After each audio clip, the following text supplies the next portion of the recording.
Shalom jemaat kasih oleh Tuhan, panggilan ibadah pada pagi hari ini akan terambil dari Ibrani pasal yang ke-10 ayat 37 hingga ayatnya yang ke-39.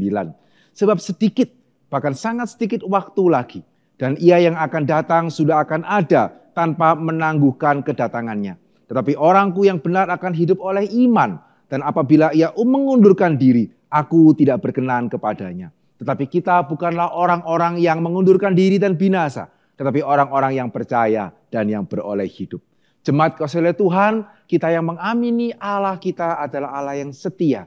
Marilah kita juga boleh menjadi orang-orang percaya yang bukan mengundurkan diri, tapi orang-orang percaya yang juga boleh setia. Ya, kita menjadi orang-orang yang juga setia beribadah kepada Tuhan. Sehingga mari kita akan beribadah bersama-sama pada hari ini. Kita akan beribadah dengan sungguh-sungguh. Mulai awal, pertengahan hingga pada akhirnya. Kita datang menghadap Tuhan. Tuhan memberkati.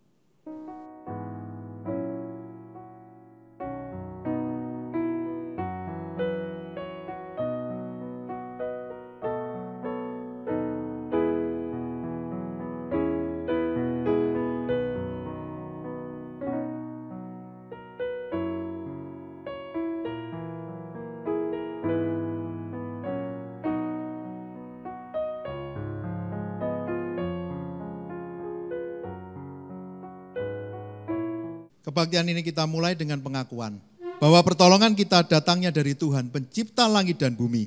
Dia tidak pernah meninggalkan hasil perbuatan tangannya. Turunlah atas kita kasih karunia dari Allah Bapa, Putra, dan Roh Kudus. Amin.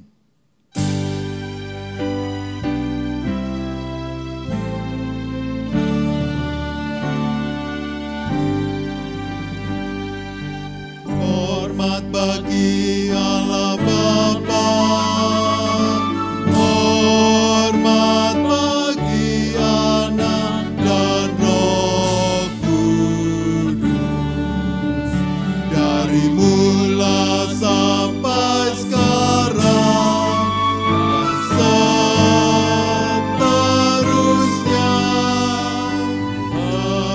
Termulia, amin, amin. Mari kita berdoa. Bapa di surga, saat ini kami bersyukur karena Engkau adalah Tuhan yang begitu mengasihi kami. Tuhan pemilik segalanya, tapi Tuhan yang tidak pernah meninggalkan kami. Satu minggu kami lalui kembali di dalam penyertaan dan pertolongan Tuhan. Tapi ampuni kami Tuhan, kalau kami melihat hari-hari yang sudah kami lalui, seringkali kami masih melakukan menurut keinginan kami sendiri, kesenangan kami. Bahkan kami belum menjadikan Engkau sebagai yang utama. Tapi kami bersyukur Engkau selalu berbelas kasihan kepada kami. Engkau adalah Tuhan yang setia, Tuhan yang tidak pernah meninggalkan kami. Bila kami sadar kami begitu berharga dan dikasihi oleh Engkau. Ketika kami ada di dalam ibadah ini, kami tahu kami tidak layak. Tapi Tuhan sudah melayakkan kami untuk datang menghampiri-Mu. Bila Roh Kudus menolong setiap kami, pribadi demi pribadi, di rumah kami masing-masing. Biarlah kami bisa bersungguh-sungguh mengikuti ibadah ini. Kami mau memuji memuliakan Tuhan. Kami mau belajar dari bagian firman Tuhan. Layakkan kami Tuhan. Biarlah segala pujian hanya kami berikan kepadamu. Di dalam nama Tuhan Yesus kami berdoa. Amin. Kebaktian ini kalau kita masih boleh ikuti semuanya karena anugerah Tuhan. Tapi di awal ibadah ini bolehkah saya bertanya, bagaimana kabar Bapak Ibu Saudara yang ada di rumah? Apa saja yang sudah terjadi satu minggu ini? Mungkin ada banyak tantangan, mungkin ada banyak pergumulan. Tapi mengucap syukur kalau kita tidak berjuang sendirian. Ada Tuhan, Tuhan yang begitu setia, Tuhan yang tidak pernah meninggalkan kita. Dia yang sudah menebus kita, Dia juga akan mengasihi dan selalu menuntun kita. Kepada Tuhan itulah kita akan datang beribadah. Mari kita puji kesetiaan Tuhan itu. Great is thy faithfulness.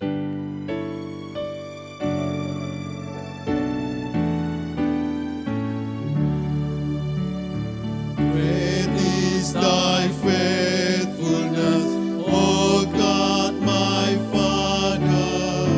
There is no shadow of turning with thee. No changes not thy compassion.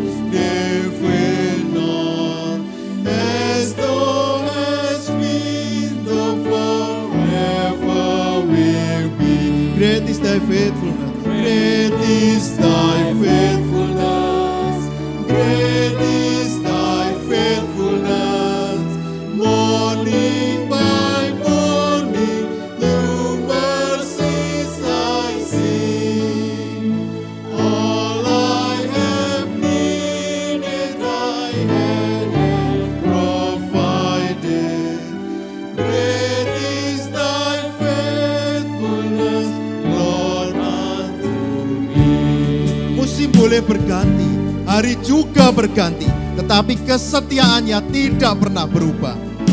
Musim pun berganti, musim apapun, hari pun berganti, hari baru.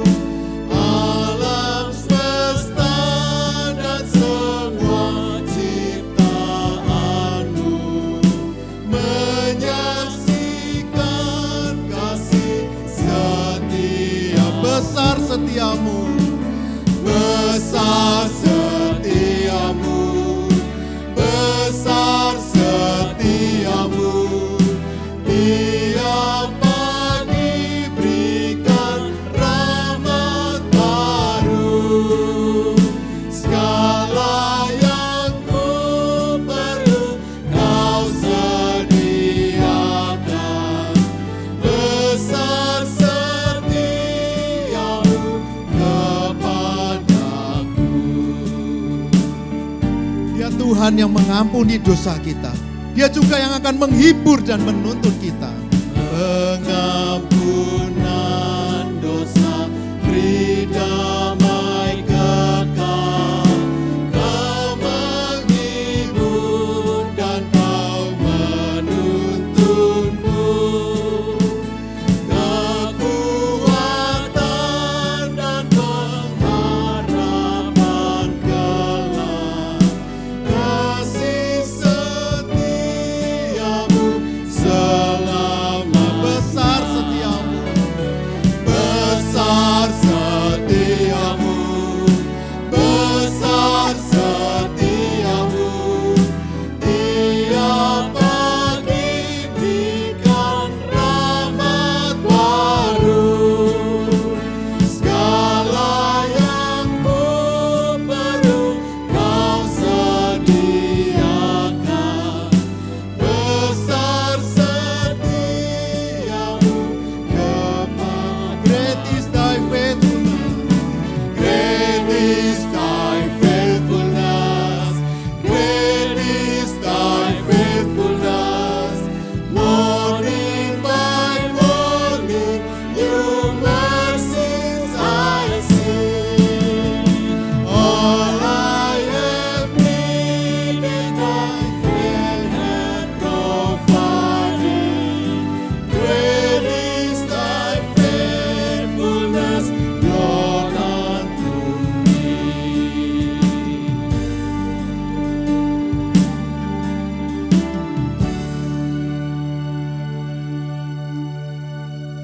Dia adalah Tuhan yang setia, tetapi dia juga Tuhan yang baik. Apakah saudara yakin kalau Allah itu baik? Ada satu lagu di KPPK yang sangat sederhana, judulnya Allahku Baik. God is so good. Biarlah lagu yang singkat ini bisa kita nyanyikan dan mungkin juga kita hafalkan. Biarlah kita bisa nyanyikan setiap hari, menjadi ucapan syukur dan pengakuan atas kasih dan kebaikannya. Mari dengan penuh keyakinan kita katakan Allahku baik. God is so good.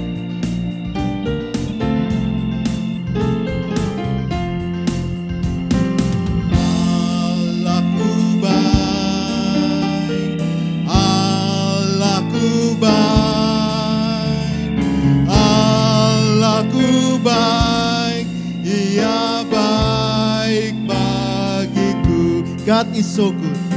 God is so good. God is so good. God is so good. Is so good to me. Certainly how, certainly how, certainly how that day was in life. Mari kita bersuka cita. Kita yakin kalau Allah itu baik. Dia juga yang akan memelihara kita. Dia selalu mengasihi kita. Mari kita taat kepadanya. Mari kita nyanyikan lagu ini dengan penuh keyakinan. Ya pelihara, ya pelihara, ya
ketika kita menyadari kesetiaan dan kebaikan Tuhan, bagaimana respon kita?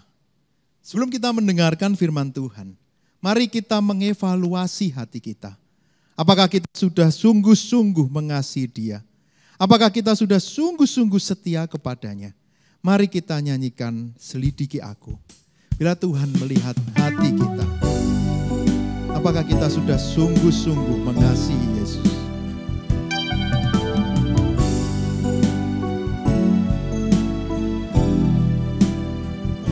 Selidiki aku, lihat hatiku, apakah ku sungguh mengasihimu, Yesus, Kau yang Maha Tahu dan menilai hidupku, tak ada yang tersembunyi bagimu. Selidiki aku.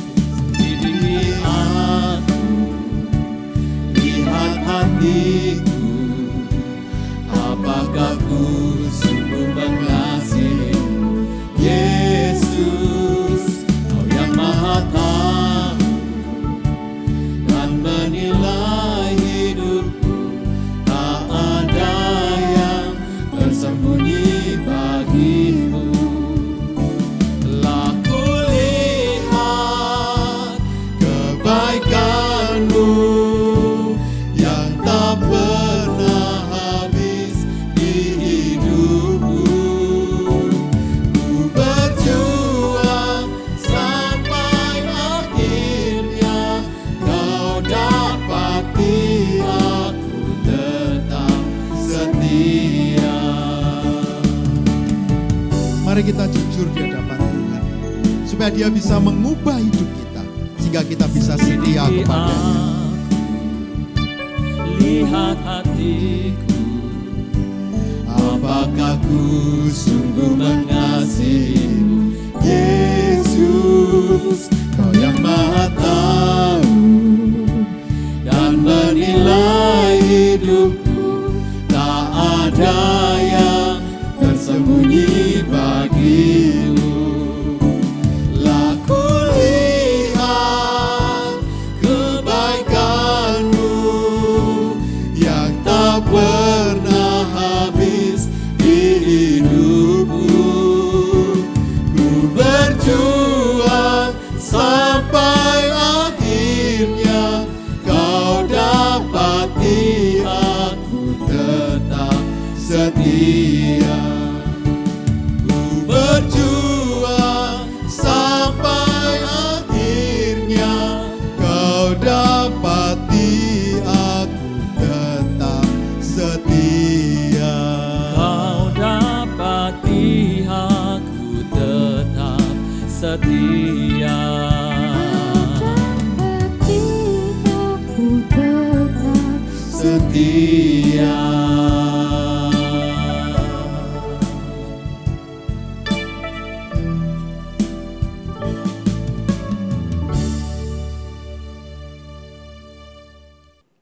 Shalom jemaat kasih oleh Tuhan, bersyukur kita boleh melanjutkan seri kepemimpinan Yosua untuk kali yang ke-9. Nah setelah kita tiba di dalam Yosua pasal yang ke-9 yang berbicara mengenai orang-orang Gibeon.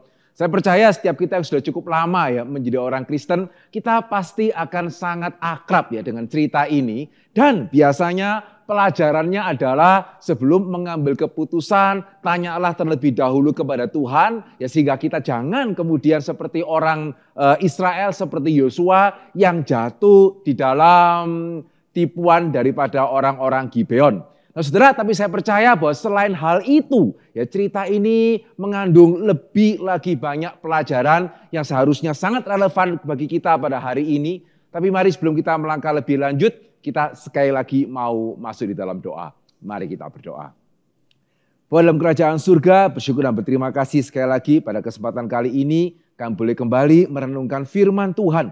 Dan biarlah Tuhan yang boleh memakai hamba-Mu ini ya Tuhan untuk boleh berbicara kepada setiap kami.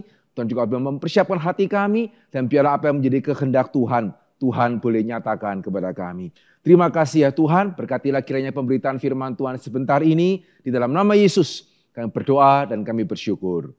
Amin. Baik, mari kita bersama-sama membuka dari Yosua pasal yang ke-9. Ya, kita tidak akan membaca semua ayat di pasal ini, tapi kita akan melihat ayat yang ketiga hingga ayatnya yang ke-6. Ya, kemudian ayat yang ke-14 dan ayatnya yang ke-15. Yosua pasal yang ke-9, ayat yang ketiga hingga ayat yang ke-6, demikianlah firman Tuhan. Tetapi ketika terdengar kepada penduduk negeri Gibeon apa yang dilakukan Yosua terhadap Yeriko dan Ai, maka mereka pun bertindak dengan memakai akal. Mereka pergi menyediakan bekal, mengambil karung yang buruk-buruk untuk dimuatkan ke atas keledai mereka, dan kirbat anggur yang buruk-buruk yang robek dan dijahit kembali. Dan kasut yang buruk-buruk dan ditambal untuk dikenakan pada kaki mereka, dan pakaian yang buruk-buruk untuk dikenakan oleh mereka. Sedang segala roti bekal mereka telah kering, tinggal remah-remah belaka. Demikianlah mereka pergi kepada Yosua ke tempat perkemahan di Gilgal. Berkatalah mereka kepadanya dan kepada orang-orang Israel itu, kami ini datang dari negeri yang jauh, maka sekarang ikatlah perjanjian dengan kami. Ayat yang ke-14, lalu orang-orang Israel mengambil bekal orang-orang itu, tetapi tidak meminta keputusan Tuhan. Maka Yosua mengadakan persahabatan dengan mereka dan mengikat perjanjian dengan mereka bahwa ia akan membiarkan mereka hidup, dan para pemimpin umat itu bersumpah kepada mereka.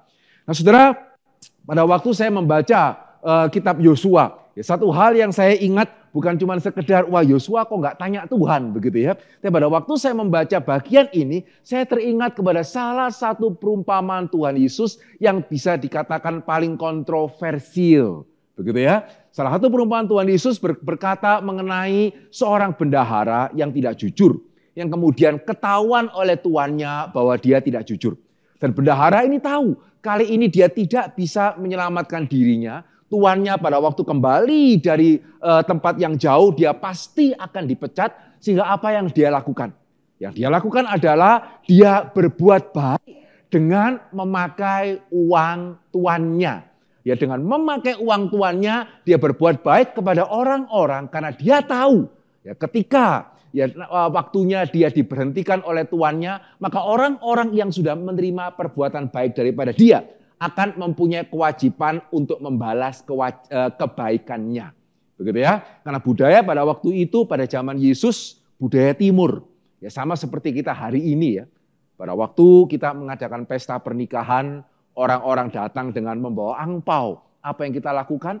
Kita akan memastikan angpau-angpau itu dicatat. Begitu ya, berikut dengan jumlahnya, berikut dengan siapa yang memberikannya. Buat apa? Ya, supaya nanti kalau orang yang memberikan angpau kepada kita hadir, kita tahu orang itu dulu memberikan kepada kita berapa ya. Jangan sampai kita memberikan lebih sedikit ya daripada apa yang mereka berikan kepada kita. Kenapa? Malu. Ya, sehingga budaya timur itu sangat kuat dengan budaya malu ya. Bahkan kadang-kadang benar salah itu nomor 2. Gitu ya, malu itu yang seringkali dianggap sebagai lebih utama. Sehingga pada waktu itu bendahara ini sangat cerdik. Ya, dia pakai uang tuannya untuk boleh menolong orang lain karena dia tahu orang yang menerima pertolongannya nanti harus membalas ganti ketika dia memerlukan pertolongan mereka. Nah, saudara, tetapi yang membuat perumpamaan ini kontroversial adalah bagaimana Tuhan justru mengatakan Tuhan itu ya memuji bendahara yang tidak jujur itu karena ia telah bertindak dengan cerdik. Ya, dan bahkan Tuhan mengatakan sebab anak-anak dunia ini ya lebih cerdik terhadap sesamanya daripada anak-anak terang. Nah, saudara, pada waktu kita mengingat perumpamaan ini dan kita membaca cerita Gibeon, kita melihat suatu kesamaan ya. Ya, tadi Alkitab mengatakan apa? Orang-orang Gibeon bertindak dengan akal. Ya, Tuhan mengatakan apa? Bendahara itu bertindak dengan cerdik. Ya, sehingga bertindak dengan cerdik, memakai akal, itu sesuatu hal yang ternyata di sini kita melihat ya. Tuhan itu memuji. Nah, saudara, jelas kita tidak perlu mempertanyakan begitu ya. Tuhan pasti tidak akan membenarkan ya, segala tipuan daripada orang-orang Gibeon. Ya, seperti juga bagaimana bendahara yang tidak jujur itu tetap juga akan diberhentikan. Ya, orang Gibeon juga tetap nanti akan membayar harga perbuatan mereka begitu ya. Sehingga keadilan Tuhan itu tetap dinyatakan. Tapi terlepas daripada apa yang Gibeon lakukan meskipun itu tidak benar. Ya kita harus mengakui ya bagaimana mereka telah bertindak dengan sangat cerdik. Ya seperti bendahara itu. Ya seperti bendahara tadi. Orang-orang Gibeon menyadari bahaya yang ada di depan mata. Betul ya? Bendahara tadi melihat ya bagaimana tuannya sudah tahu. Dia tidak mungkin lepas. Kalau dia tidak bertindak, wah dia akan celaka. Orang Gibeon juga tahu ya, Israel sudah di depan mata. Yeriko sudah jatuh. Ai juga sudah jatuh. Tinggal sebentar lagi itu giliran mereka. Ya, seperti bendahara tadi ya, mereka menyadari bahwa ada bahaya di depan mata. Dan yang kedua, seperti bendahara tadi, mereka menyadari keterbatasan mereka. Ya, mereka tahu ya, tidak bisa menang melawan Israel. Ya, tidak mungkin menang. Alkitab mengatakan Gibeon ini lebih kuat dari Ai. Ya, tetapi Alkitab juga mengatakan bahwa Yeriko itu merupakan kota yang terkuat di Kanaan. Ya, sehingga Gibeon tahu dibandingkan dengan Ai mereka lebih kuat. Tetapi dibandingkan dengan Yeriko mereka tidak sekuat itu. Sehingga kalau Yeriko jatuh, ya orang Gibeon tahu kami tidak akan bisa bertahan. Betul ya? Sehingga di sini kita melihat sesuatu hal yang penting. Orang Gibeon tahu bahwa bahaya di depan mata. Mereka tahu mereka terbatas. Dan yang paling penting, mereka tahu ini taruhannya adalah nyawa. Ya, orang Gibeon tahu yang dipermasalahkan di sini bukan cuma kehilangan harta. Kehilangan harta itu bisa dicari lagi. Ya, kehilangan ternak itu bisa mulai dari awal lagi. Kehilangan usaha meskipun berat kita masih bisa mengulangi ya, kita masih bisa mulai lagi. Tetapi kalau nyawa, ya sehingga saudara di sini kita perlu memperhatikan ya bahwa semua kecerdikan orang Gibeon ini bukan karena mereka sengaja mau menipu orang Israel untuk merugikan orang Israel, tetapi untuk menyelamatkan nyawa mereka. Sekali lagi ya, bukan berarti kemudian tidak apa-apa ya untuk menyelamatkan nyawa kita merugikan orang lain. Tapi juga bagaimanapun tidak sama ya. Kita merugikan orang lain semata-mata karena kita tamak. Begitu ya, dengan seperti Gibeon. Ya, mereka bertindak dengan sedemikian cerdik. Ya, karena mereka tahu nyawa mereka dipertaruhkan. Ya, sehingga kenapa orang Gibeon bertindak seperti yang tadi kita baca ya. Karena nyawa mereka dipertaruhkan. Dan mereka menyadari ya, nyawa itu nyawa. Ya, nyawa itu tidak bisa dibandingkan dengan semuanya. Tidak bisa dibandingkan dengan hak milik. Ya, dalam satu pengertian, mereka mengamini apa yang Yesus katakan dia. Saudara mau menukar nyawa itu dengan apa? Ya, hari ini di dalam dunia ini kita percaya time is money. Ya, sehingga kalau kita ada waktu jangan dipakai untuk yang lain, apalagi untuk pelayanan, rugi ya. Kalau kita ada waktu carilah itu untuk mencari uang. Tapi yang berkali-kali saya mengatakan betulkah time is money? Ya, betulkah money is time? Ya, sehingga dengan uang kita bisa memperpanjang kehidupan kita. Yesus mengatakan nyawamu ketika itu engkau diambil, engkau akan menggantinya dengan apa? Ya dengan apa engkau akan mengganti nyawamu? Apa yang engkau bisa berikan sebagai ganti nyawamu? Sehingga satu hal yang sangat menarik ya, yang kita bisa pelajari dari cerita Gibeon, bukan cuma sekedar kalau mau membuat keputusan tanyalah kepada Tuhan. Tapi satu hal yang menarik yang kita harus belajar dari Gibeon, sejauh mana ya kita sebagai orang Kristen, kita menyadari harga sebuah nyawa. Ya, betulkah kita menghargai harga sebuah nyawa lebih daripada Gibeon? Ataukah orang Gibeon di dalam hal ini lebih menyadari harga sebuah nyawa dibandingkan dengan kita? Ya, sehingga karena mereka menghargai nyawa mereka, itu kenapa mereka tahu mereka mesti bertindak dengan sesegera mungkin. Ya, mereka mesti bertindak dengan secerdik mungkin. Ya, saudara, kalau tadi memperhatikan bagaimana saya membaca ya, ada kata yang terus diulangi. Kata apa itu? Ya, coba kita lihat sekali lagi ya. Yosua pasal yang ke-9. Kata apa itu yang terus diulangi? Ya, mereka pun bertindak dengan memakai akal. Ya, mereka pergi menyediakan bekal, mengambil karung yang buruk-buruk untuk dimuatkan ke atas keledai mereka. Dan kirbat anggur yang buruk-buruk, ayat yang kelima, dan kasut yang buruk-buruk dan ditambal untuk dikenakan pada kaki mereka. Dan pakaian yang buruk-buruk untuk dikenakan oleh mereka. Sedang segala roti bekal mereka telah kering, tinggal remah-remah belaka. Dengan kata lain, termasuk bekal mereka itu juga buruk-buruk. Nah, saudara, ketika membaca Alkitab ya, ketika ada satu hal yang terus diulangi, itu berarti penting. Sehingga di sini penulis surat Yosua, penulis kitab Yosua mau menunjukkan orang Gibeon ini sangat memakai akal. Ya, tidak ada satupun itu yang lolos. Semua dipikir. Begitu ya. Jangan sampai ada satu yang lolos. Lah kok sepatumu ini masih baru? Ya, katanya dari tempat yang jauh. Begitu ya. Semua benar sih buruk-buruk. Apa sepatumu kok masih baru? Enggak loh. Ya, mereka pikirkan semua sisi. Ini kalau mereka buat film tuh bisa dapat Oscar begitu ya. Enggak ada bolongnya. Gitu ya. Semua dipikirkan dengan segala secermat-cermatnya. Kenapa?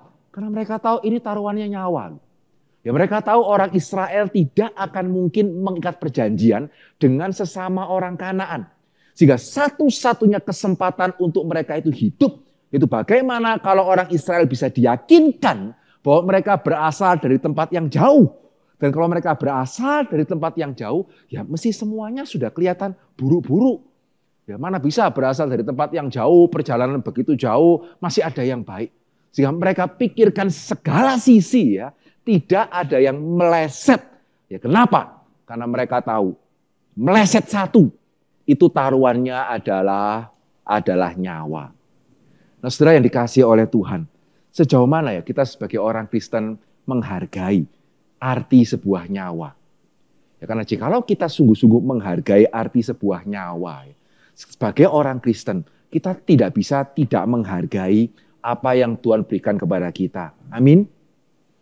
Ya, sehingga pada waktu saya mewawancarai mereka yang akan dikatekisasi, akan dibaptis, sidi dan atestasi, saya ingin tahu sejauh mana mereka menghargai apa yang Tuhan berikan kepada mereka.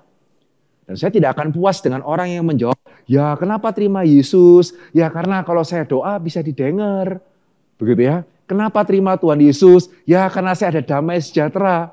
Saudara yang pernah saya wawancarai, saudara pasti tahu ya. Saya tidak akan mengatakan, wah puji Tuhan ya. Kamu sudah mengalami perjumpaan dengan Tuhan ya.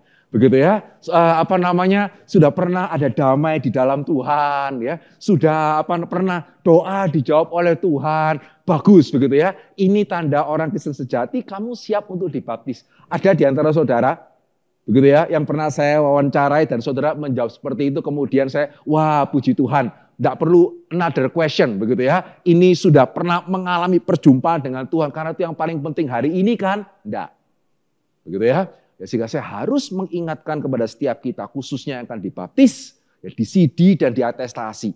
Saudara yang akan mengambil janji di hadapan Tuhan. Saudara harus tahu kenapa saudara harus mengambil janji. Ya karena janji itu akan ditagih. Dan banyak orang Kristen yang setelah berjanji pada waktu ditagih, kemudian keberatan. Begitu ya. Kenapa mereka keberatan? Karena mereka tidak sadar apa yang Tuhan berikan kepada mereka.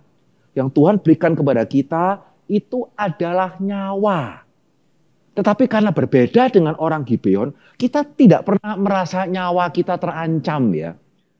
Sehingga itu kenapa berbeda dengan orang Gibeon, kita tidak menganggap kalau nyawa itu selamat sebagai sesuatu hal yang luar biasa. Ya, kepada salah seorang peserta yang diuji ya. Ya itu kenapa saudara kalau masih ingat dari sejak tahun lalu ya. Tidak bisa ya, mau dibaptis begitu gampang. Begitu ya, bukan karena kita mau mempersulit, karena ini serius. Ya, sehingga saya mengatakan, ya kita yang punya orang tua seringkali tidak menghargai orang tua. Orang yang yatim piatu, itu lihat kita punya orang tua, itu bisa pingin kayak apa itu. Ya, itu bisa nangis kayak apa, bisa iri kayak apa itu.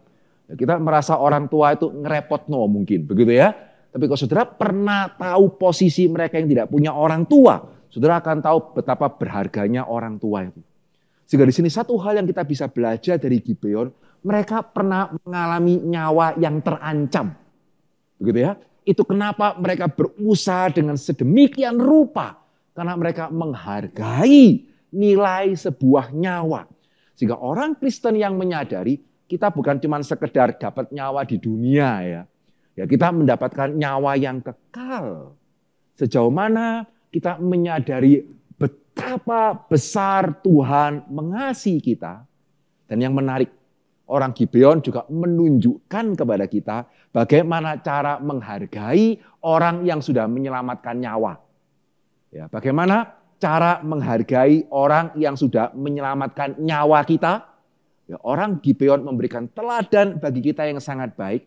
Mereka tahu bagaimana menghargai sebuah nyawa, bukan cuma sekedar dengan mereka pakai akal berusaha menyelamatkan diri, tapi juga yang sangat menarik, mereka tidak keberatan untuk melayani. Bahkan kalau boleh lebih dalam lagi ya, mereka tidak keberatan jadi pelayan. Bahkan kalau saya boleh memakai kalimat yang mungkin agak kurang enak didengar, tetapi lebih bisa menggambarkan ya. Mereka tidak keberatan jadi babu. Gitu ya.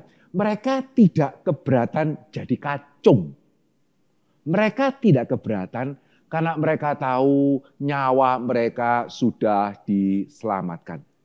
Dari mana saya mengatakan kalimat ini? Wah, jangan-jangan Pak Endi mengarang begitu ya, demi untuk meminta kita melayani, mengada-ada. Loh enggak. Ya, kadang-kadang kalau kita baca cerita Gibeon ya cuman berhentinya itu di Yosua baru tahu gitu ya. Setelah orang Gibeon setelah dia itu tertipu tapi ya mau bagaimana lagi begitu ya. Tapi kalau kita baca secara lebih teliti tidak. Yosua setelah tahu orang Gibeon itu menipu dia, apa yang dia lakukan? Dia mengatakan kepada orang Gibeon, kamu akan menjadi tukang belah kayu. Kamu akan menjadi tukang timba air. Betul kan? Apa itu tukang belah kayu, tukang timba air? Ya, apakah tadi kata yang saya pakai itu berlebihan? Enggak ya. Betul ya? Tukang belah kayu, tukang timba air. Ya, itu ya seperti hari ini ya. Seperti apa tadi istilah yang saya pakai. Tapi saudara, pada waktu saya membaca bagian ini, sesuatu hal yang menggerakkan saya. Apakah orang Gibeon tersinggung? Ya, apakah orang Gibeon kemudian merasa ya tidak bisa? Ya, satu hal yang sangat-sangat bagi saya menggerakkan saya. Orang Gibeon mengatakan apa? Maka sekarang kami ini adalah apa? Kami ini adalah hamba-hambamu. Begitu ya. Perlakukanlah kami ini dalam tanganmu. Ya, perlakukanlah kami seperti yang kau pandang baik dan benar untuk dilakukan kepada kami. Ya, mereka tidak tersinggung. Enaknya, begitu ya. Kami ini siapa? Kamu suruh kami menjadi tukang belah kayu, tukang timba air. Ya tidak begitu. Ya, saudara, menariknya tidak. Ya, mereka begitu menyadari bahwa nyawa mereka telah diselamatkan. Sehingga mereka sangat rela. Kami ada di dalam tanganmu. Perlakukanlah kami seperti yang kau pandang baik. Ya, perlakukanlah kami seperti yang kau pandang benar. Dan yang sangat-sangat menggerakkan saya. Dan mestinya juga menggerakkan kita ya. Mereka mengatakan ini bukan cuma lip service. Ya, peserta baptisan kalau pas ditanya, apa kamu berjanji mau sungguh-sungguh ikut Tuhan? Amin. Apa kamu berjanji begitu ya, mau melayani? Amin. Apa kamu berjanji akan memberikan perpuluhan? Amin. Amin. Ya, begitu sudah selesai baptisannya lupa. Ya, sehingga pada waktu diingatkan tersinggung lagi gitu ya. Kenapa kok saya diingatkan mesti melayani, mesti kasih perpuluhan? Loh, padahal dulu sudah janji. Tapi yang menarik di sini kita melihat orang Gibeon tidak sekedar lip service. Tahu dari mana? Karena saudara, ini kita membaca kitab Yosua. Orang Gibeon selain di kitab Yosua juga muncul di kitab Nehemia. Kitab Nehemia dari kitab Yosua ya itu mungkin kira-kira 700-an tahun. Ya, kitab Yosua itu sebelum Israel bisa menguasai Kanaan.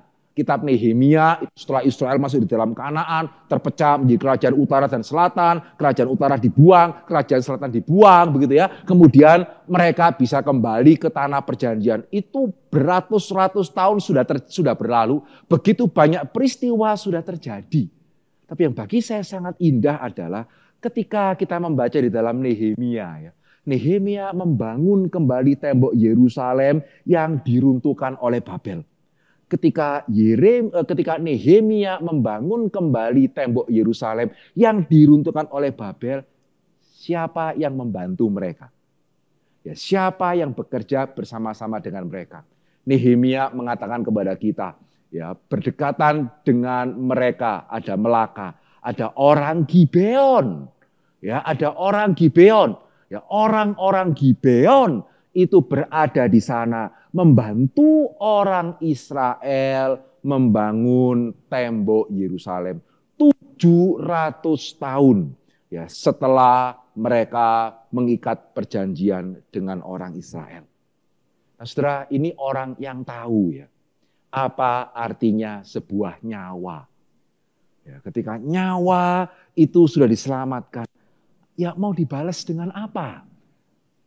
Gitu ya. Sehingga orang Gibeon bukan cuma sekedar lip service.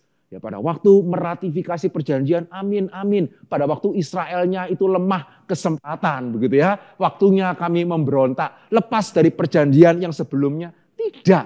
Bahkan setelah Israel itu runtuh, ya setelah Israel dibuang, kemudian pada waktu orang Israel yang masih begitu remeh gitu ya, kembali ke tanah perjanjian, baru kemudian mulai kembali membangun tembok bait suci. Di sini kita melihat orang Gibeon yang sadar bahwa nenek moyang mereka sudah diselamatkan nyawanya, sehingga itu kenapa mereka masih ada. Mereka tidak lupa ya, mereka setia kepada perjanjian, mereka tetap mau melayani orang-orang Israel. Sehingga saudara, sejauh mana begitu ya? Hari ini kita melakukan baptisan sidi dan atestasi. Ya, kita bersyukur sekali lagi di hadapan Tuhan, di dalam situasi seperti ini pun kita boleh mengadakan baptisan sidi dan atestasi. Minggu depan saudara akan melihat cuplikannya, begitu ya. Tapi bagi saya setiap kali baptisan sidi atestasi itu bukan cuma untuk mereka yang dibaptis, tapi juga untuk setiap kita yang sudah dibaptis. Ya, sejauh mana kita menyadari ya, pada waktu kita dibaptis kenapa sih? Ya, kenapa kita mau menjadi orang Kristen? Bukan sekedar karena saudara mau ada damai. Begitu ya? Karena mau ada damai kemudian mati ke neraka, itu mau apa? Ya, tapi kenapa kita menjadi orang Kristen? Ya karena nyawa kita diselamatkan di dalam Kristus. Pertanyaannya, sejauh mana kita, khususnya kita yang dari kecil Kristen ya, yang tidak pernah mengalami nyawa itu terancam, apalagi nyawa kekal itu terancam, sejauh mana kita menghargai baptisan kita, sejauh mana kita mengingat janji yang pernah kita ucapkan pada waktu kita dibaptis, sejauh mana kita setia dengan janji baptisan yang pernah kita ucapkan di hadapan Tuhan dan di hadapan jemaatnya. Ya, sehingga di sini kita melihat hal yang pertama yang kita bisa belajar dari orang-orang Gibeon. Mereka menyadari nilai sebuah nyawa. Hal yang kedua yang kita bisa belajar daripada mereka, bagaimana mereka itu setia. Dan dalam hal ini pun kita juga perlu melihat Yosua di dalam hal ini juga menjadi teladan bagi setiap kita. Ya, sehingga di dalam cerita ini, ya seringkali ketika cerita Gibeon itu diceritakan, Yosua ya biasanya pasti mau tidak mau menjadi pemeran yang disalahkan, begitu ya, menjadi orang yang sebagaimana ini ya, tidak tanya Tuhan, ya memang dalam hal itu Yosua salah. Ya, tadi Alkitab juga mengatakan begitu ya, Yosua orang-orang Israel mengambil perbekalan orang-orang Gibeon tanpa tanya kepada Tuhan. Nah itu semua kita sudah tahu, ya kita amin begitu ya, Yosua salah. Tapi di sisi yang lain cerita ini juga menunjukkan Yosua mempunyai suatu kualitas yang sangat baik. Yang dalam hal ini tidak kalah dari orang Gibeon. Apa itu? Dia setia memegang perjanjiannya. Ya, mari kita melihat ayat terusannya ya. Yosua pasal yang ke-9. Ya, Yosua pasal yang ke-9. Ya, ayat yang 18. Dikatakan apa? Orang Israel tidak menewaskan orang-orang Gibeon sebab para pemimpin umat telah bersumpah kepada mereka demi Tuhan Allah Israel. Lalu bersungut-sungutlah segenap umat kepada para pemimpin. Berkatalah pemimpin-pemimpin itu kepada seluruh umat, kami telah bersumpah kepada mereka demi Tuhan Allah Israel. Oleh sebab itu kita tidak dapat mengusik mereka. Beginilah akan kita perlakukan kepada mereka. Membiarkan mereka hidup supaya kita jangan tertimpa murka Allah. Karena sumpah yang telah kita ikrarkan kepada mereka. Lagi pula kata pemimpin kepada mereka, biarlah mereka hidup. Maka mereka pun dijadikan tukang belah kayu, tukang timba air untuk segenap umat seperti yang ditetapkan oleh para pemimpin itu mengenai mereka. Para pemimpin di sini, kalau saudara membaca di bawahnya, termasuk Yosua di sana. Sehingga tadi kita membaca ya, orang Israel itu jengkel. Ya, kenapa mereka jengkel? Karena mereka kehilangan jarahan. Betul ya? Pada waktu mereka merebut Yeriko, tidak boleh ngambil apa-apa.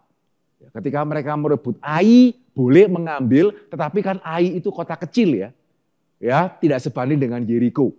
Ya, sehingga mestinya kalau mereka boleh merebut Yeriko, mereka bisa merebut Yeriko, mereka bisa mengambil jarahan. Ya, karena hanya Yeriko itu yang dilarang. Ai boleh, Gibeon itu kalau mereka bisa merebut silakan ambil. Ini gara-gara pemimpin ini ya. Tidak tanya Tuhan, begitu ya. Salah gitu ya. Sehingga gara-gara itu kami tidak bisa mengambil jarahan yang ada. Sehingga Alkitab mengatakan mereka bersungut-sungut kepada para pemimpin. Tapi di sini kita melihat Yosua dan para pemimpin Israel mengambil suatu keputusan yang benar. Mereka memegang janji. Ya, sehingga meskipun mereka mengambil suatu keputusan yang tidak populer. Ya, dan juga mereka mengambil keputusan yang berisiko. Karena membiarkan orang Gibeon di tengah-tengah mereka. Mereka kan tidak tahu ya. Orang Gibeon ini akan sesetia apa. Begitu ya. Dan bukan cuma itu. Ada bahaya. Bagaimana orang Gibeon itu bisa mempengaruhi orang Israel. Itu kenapa Tuhan mengatakan dengan tegas. Jangan membuat perjanjian dengan orang Kanaan. Tapi ini sudah terlanjur. Bagaimana ini? Ya, apakah bisa karena orang Gibeon itu memakai trik, ya, memakai cara yang tidak benar untuk mengikat perjanjian dengan kita, maka mari kita membatalkan. Tidak bisa. Ya, terlepas dari apapun cara yang orang Gibeon itu pakai, ya, orang Israel sudah membuat janji di hadapan Tuhan. Ya, sehingga saudara yang menikah ya, mau istri, mau suami seperti tidak saudara harapkan, ya saudara itu sudah berjanji. Ya kalau tidak yakin, ya jangan janji dulu. Yaitu kenapa premarital dulu. Begitu ya, karena kalau saudara sudah janji, itu namanya janji. Ya sehingga terlepas dari mereka ditipu lah, terlepas dari tipu daya orang Gibeon. Ya Yosua dan pemimpin Israel tahu mereka itu sudah berjanji. Sehingga mereka tahu terlepas dari segala bahayanya. Ya, terlepas dari segala resikonya. Terlepas dari rakyat Israel akan tidak suka. Janji itu adalah janji. Dan Tuhan menganggap serius ya. Janji yang sudah kita buat di hadapan Dia dan di hadapan sesama manusia. Yesus mengatakan apa? Jikalau ya, hendaklah kamu katakan ya. Jikalau tidak, hendaklah kamu katakan tidak. Apa yang lebih daripada itu berasal dari si jahat. Ya, kamu orang Kristen? Ya, katakan ya. Kamu orang Kristen? Tidak, katakan tidak. Lebih dari itu, kita tidak mencerminkan apa yang menjadi gambaran Kristus. Ya, sehingga Tuhan yang setia, menganggap setia janji yang pernah kita buat, Tuhan yang setia ya, juga menganggap serius pada waktu kita tidak menepati janji. Ya, Tuhan bukan cuma menganggap serius ketika kita menepati janji, tetapi Tuhan yang setia juga menganggap serius ya ketika kita tidak menepati janji. Ya, orang Gibeon tadi kita melihat selain kitab Yosua juga ada muncul di kitab Nehemia. Siapa yang tahu? Selain kitab Yosua dan kitab Nehemia, Gibeon ini pernah muncul satu kali lagi di sebuah cerita yang penting. Di dalam kitab apa? Di dalam peristiwa apa? Ya, orang Gibeon selain Yosua yang semua kita tahu, ya juga pernah muncul di Nehemia yang mungkin tidak banyak di antara kita yang tahu, begitu ya. Tapi juga muncul di satu kitab lagi. Di mana itu? Ya di dalam 2 Samuel. Gitu ya, di dalam 2 Samuel di sini kita melihat bagaimana Tuhan menganggap serius. Ya, Tuhan menganggap serius ketika orang Israel di bawah Saul melanggar perjanjian dengan orang Gibeon. Dikatakan apa di sana? Di dalam zaman Daud terjadilah kelaparan selama 3 tahun berturut-turut. Ya, tidak pernah terjadi. Ya, kenapa Tuhan memberikan kelaparan 3 tahun berturut-turut? Sehingga Daud di dalam kepekaannya, Daud pergi menanyakan petunjuk Tuhan. Dan Tuhan memberitahukan kepada Daud apa yang membuat Tuhan menghukum orang Israel. Ternyata karena pada Saul dan keluarganya melekat hutang darah. Karena ia telah membunuh orang-orang Gibeon. Walaupun orang Israel telah bersumpah setia kepada mereka, Saul berikhtiar membasmi mereka dalam kegiatannya untuk kepentingan orang Israel dan Yehuda. Ya, sehingga Saul pada waktu dia menjadi raja, demi kepentingan orang Israel, demi kepentingan orang Yehuda, dia membasmi orang-orang Gibeon. Ya, sehingga banyak dari orang-orang Gibeon itu yang mati. Dan saudara, ini satu hal yang kita harus ingat ya. Tuhan memandang itu ternyata serius sekali. Padahal Gibeon itu siapa? Bukan umat Tuhan. Israel itu yang umat Tuhan. Tapi ternyata Tuhan bukan hanya bertindak serius ketika yang bukan umatnya merugikan umatnya. Tuhan memandang serius ketika umatnya itu merugikan yang bukan umatnya. Itu namanya Allah yang benar. Tidak bisa ya. Anak orang lain pukul anak kita, kita marah ya. Anak kita pukul anak orang lain, ya itu kan masih anak-anak. Begitu ya. Tidak bisa loh. Jadi sini kita melihat Tuhan yang setia, itu Tuhan yang benar. Ya, ketika orang Israel di bawah Saul yang membasmi orang-orang Gibeon, saudara orang Gibeon mungkin tidak pernah berdoa Tuhan, balaskanlah kami, tidak pernah loh, begitu ya. Tapi di sini kita melihat Tuhan yang memberikan keadilan, sehingga saudara ada waktu nanti boleh membaca 2 Samuel ini, saudara akan melihat tulah itu baru berakhir ketika 7 anak Saul itu dihukum mati. Baru kemudian Tuhan kembali memberikan hujan kepada orang Israel. Ya, sehingga Tuhan ya, yang memandang kesetiaan itu serius. Tuhan juga memandang ya, ketidaksetiaan terhadap perjanjian itu sebagai sesuatu hal yang serius. Ya, sehingga hari ini bagi mereka yang dibaptisi di daerah atestasi, ya kalau saudara tidak yakin, jangan janji dulu. Yaitu kenapa sejak beberapa tahun yang terakhir kalau saudara ingat, saya tidak pernah mengatakan begitu ya, yang sudah ikut CD atestasi harus dibaptis ya, kalau enggak itu buang-buang waktu hamba Tuhan. Tidak. Ya, pada kesempatan kali ini pun ada beberapa orang yang mengatakan belum siap, saya paksa saudara enggak. Ya, saya paksa saudara, lu kan sudah ikut kelas fokus sampai terakhir. Begitu ya, ya sudah baptis dulu nanti siap pelan-pelan aja. Saya paksa saudara enggak. Saudara enggak loh. Ya, bahkan saya mengatakan ini yang mau dibaptis sudah yakin nih. Begitu ya, sudah benar-benar tahu nih. Ya, kenapa saya mengatakan hal itu sekali lagi bukan untuk mempersulit. Karena saudara akan berjanji di hadapan Tuhan dan di hadapan jemaatnya. Ya, sehingga saudara tidak yakin apa yang Tuhan berikan kepada kita. Jangan sembarang janji di hadapan Tuhan. Dan kalau kita sudah berjanji di hadapan Tuhan, jangan sembarangan berpikir Tuhan akan melupakan. Begitu ya, karena saudara berjanji sebagai orang dewasa. Beda dengan waktu saudara dibaptis anak, itu orang tua yang berjanji.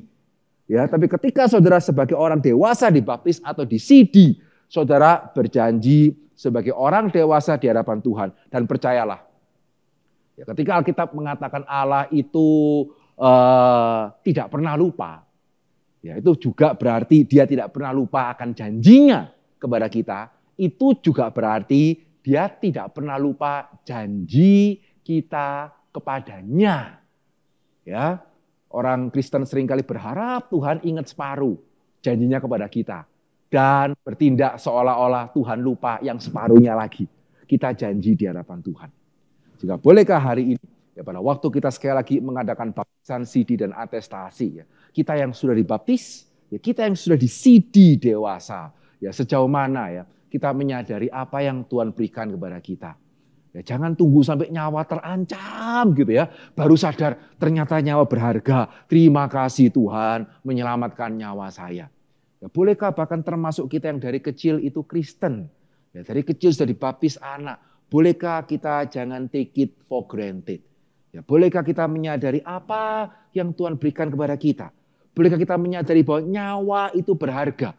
Bolehkah seperti orang Gibeon kita melihat kalau Tuhan tidak menyelamatkan kita bahaya di depan mata? Bolehkah seperti orang Gibeon kita menyadari bahwa kita tidak mungkin bisa menyelamatkan nyawa dengan kekuatan kita sendiri?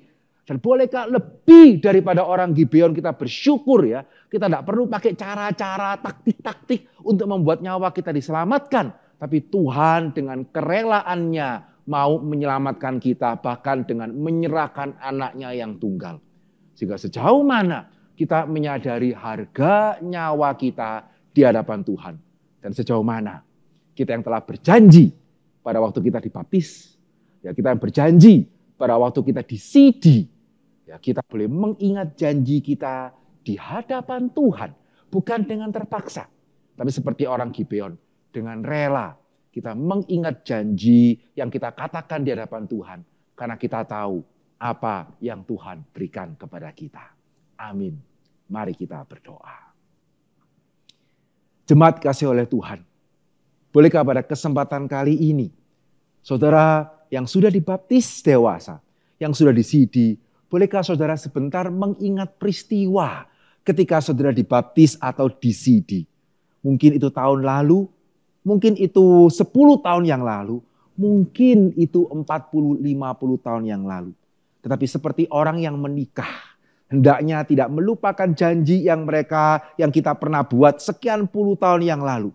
Demikian seharusnya orang Kristen yang baptis dan disidi, hendaknya jangan lupa janji yang kita buat di hadapan Tuhan dan jemaatnya.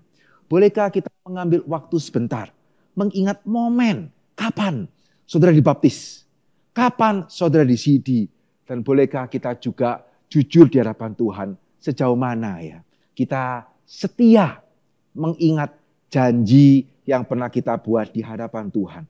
Ataukah kita sudah tidak setia dan bahkan masih berani tersinggung, ya, masih berani merasa dipaksa ketika gereja mengingatkan saudara untuk setia kepada janji yang saudara buat.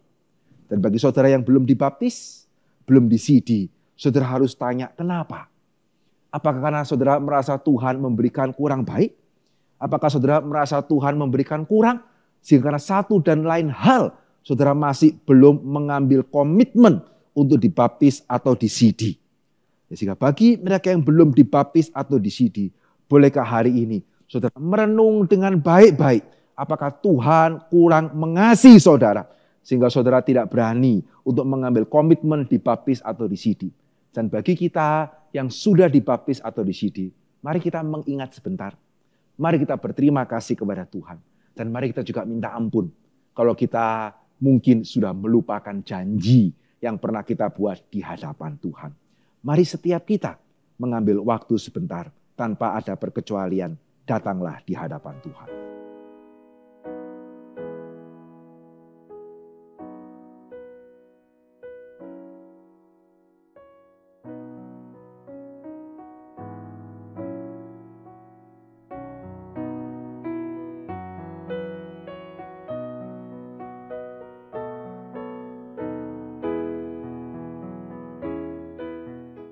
Bapa dalam kerajaan surga, kami sungguh bersyukur ya Tuhan sekali lagi. Kalau kami tidak harus seperti orang Gibeon yang harus mencari cara bagaimana supaya Engkau mau menerima kami ya Tuhan. Tapi bahkan ketika kami masih orang berdosa, Tuhan yang boleh datang kepada kami, Tuhan yang boleh berbicara kepada kami, Tuhan yang boleh menyadarkan kami. Kami bersyukur Tuhan yang mau membuat perjanjian dengan kami ya Tuhan. Sehingga kami juga boleh mengikat perjanjian dengan Tuhan. Kami bersyukur untuk nyawa kami yang Tuhan sudah selamatkan. Kami bersyukur Tuhan boleh mengikat perjanjian dengan kami. Meskipun hari ini kami juga harus mengaku dengan malu ya Tuhan. Dan ampunilah kami kalau kami yang kurang menghargai apa yang Tuhan berikan. Sehingga kami masih merasa terpaksa pada waktu kami diingatkan akan janji yang kami buat sendiri ya Tuhan. Kami masih berani tersinggung pada waktu kami yang tidak menepati janji itu diingatkan untuk menepati janji kami. Tapi biarlah pada hari ini ya Tuhan, kami bersyukur Tuhan boleh mengingatkan kami. Dan biarlah kami yang sudah boleh diingatkan apa yang Tuhan berikan. Biarlah kami juga boleh berubah. Ajar kami yang sudah dibaptis tahun lalu, 20 tahun yang lalu, 50 tahun yang lalu. Biarlah kami boleh sekali lagi diingatkan akan janji kami kepada Tuhan. Dan biarlah kami yang sudah tidak setia, kami boleh belajar menjadi setia terhadap janji kami sendiri.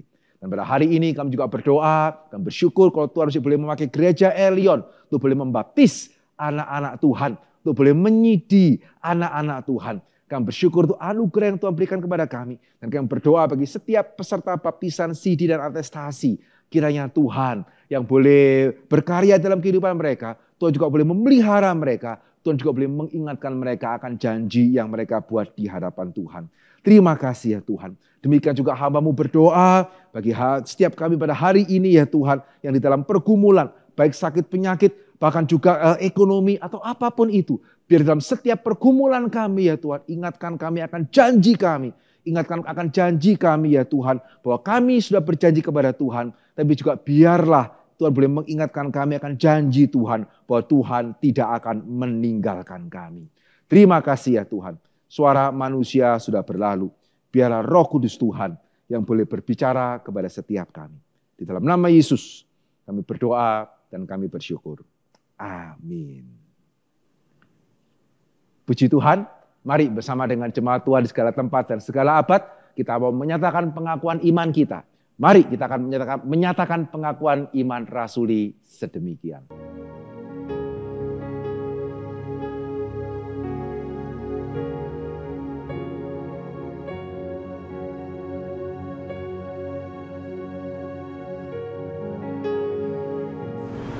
Aku percaya kepada Allah, Bapa yang Maha Kuasa, Khalik langit dan bumi. Dan kepada Yesus Kristus, anaknya yang tunggal, Tuhan kita. Yang dikandung dari Roh Kudus, lahir dari anak darah Maria. Yang menderita sengsara di bawah pemerintahan Pontius Pilatus. Disalibkan, mati dan dikuburkan, turun ke dalam kerajaan maut. Pada hari yang ketiga, bangkit pula dari antara orang mati.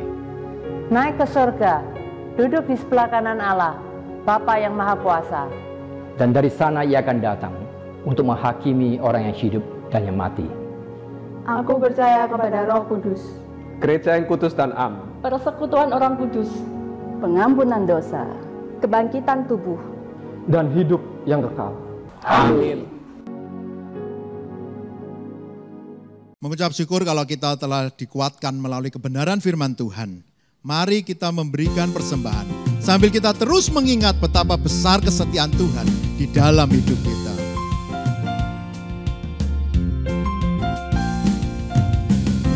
Ikut Yesus tempuh jalan yang datar, bunga lebat atau sumber air yang sejuk. Hatiku tenang bila Yesus memimpinku, menuju ke surga pasti ku ikut. Ikut Yesus, ku mau ikut Yesus, ke tempat manapun ku ikut Yesus. Ikut Yesus, ku mau ikut Yesus, kemana ya pimpin ku mau ikut dia.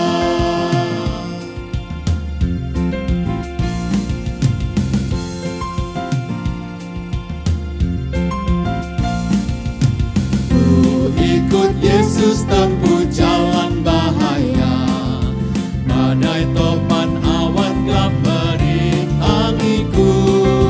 Hatiku tenang bila Yesus memimpinku, ku tak gentar karena yang di sisiku. Ikut Yesus, ku mau ikut Yesus, ke tempat manapun ku ikut Yesus. Ikut Yesus, ku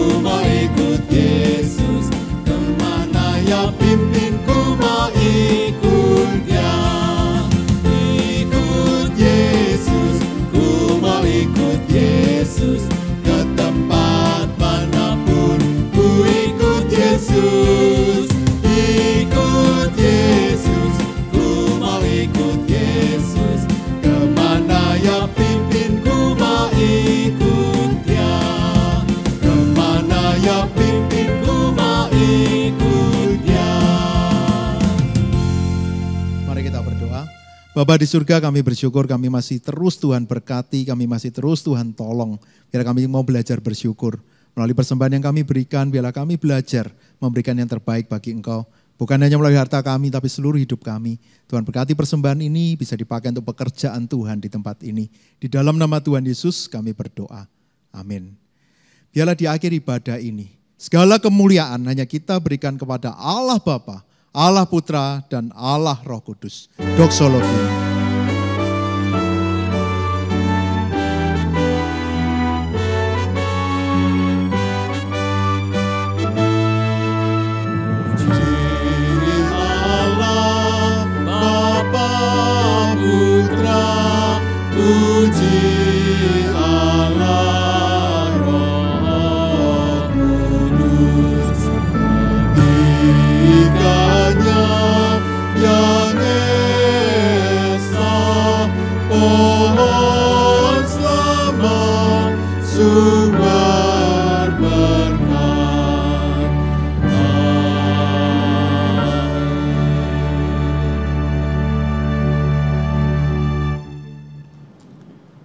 Jemaat kasih oleh Tuhan, marilah kita boleh menerima berkat Tuhan dari tempat kita masing-masing. Kiranya Allah Tritunggal, Allah Bapa, Allah Anak, Allah Roh Kudus, Allah yang menciptakan kita, Allah yang menebus kita, dan Allah yang memimpin kehidupan kita, sungguh boleh senantiasa mengingatkan kita akan kasih-Nya yang menyelamatkan nyawa kita. Kiranya boleh menolong kita setia kepada janji kita kepadanya, dan menjadikan kita saksi untuk kemuliaan nama-Nya. Mulai hari ini sampai selama-lamanya. Amin.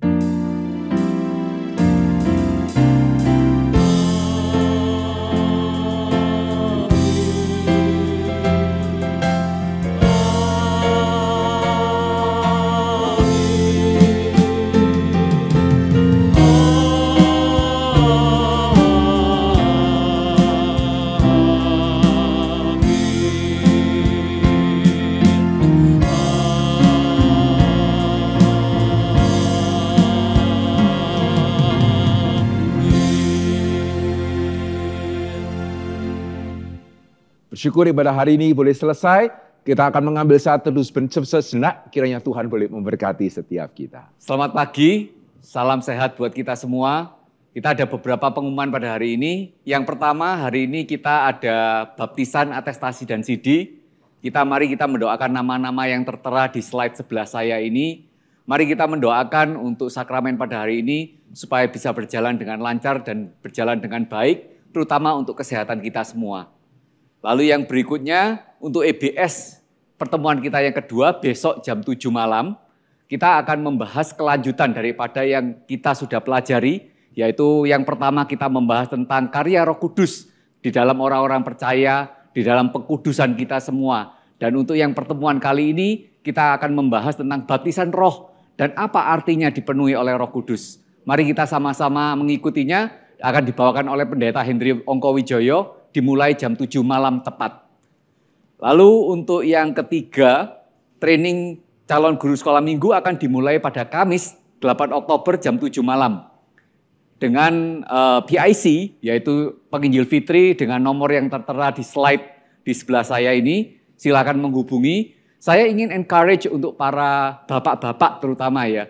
Kita sudah mendengar dari saudara Herman di OPM pada hari Rabu lalu, bahwa kita perlu role model cowok, role model pria untuk anak-anak sekolah minggu kita. Mari kita yang suami-suami, kita kepingin tahu proses pembinaan di sekolah minggu, bisa mengikuti untuk training calon guru sekolah minggu ini. Lalu untuk pemberkatan nikah saudara Albert dan saudari Francisca akan dilaksanakan pada Minggu tanggal 18 Oktober jam 12 siang di ruang ibadah utama. Mari kita mendoakan supaya kebaktian nikah ini juga berjalan dengan baik dan lancar, dan terutama kesehatan kita semua. Yang terakhir kita ada video laporan GKA Leon Satelit Peduli mulai April sampai September, yaitu dalam jangka waktu 6 bulan ini. Silakan Bapak Ibu melihat slide yang akan tayangkan berikut ini.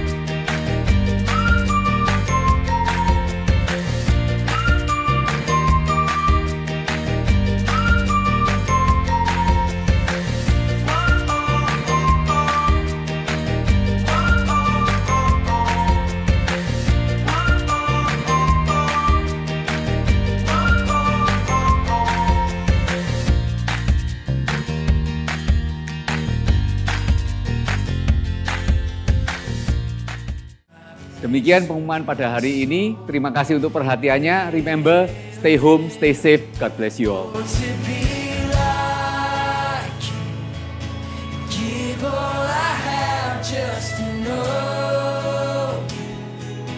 Jesus, there's no one beside.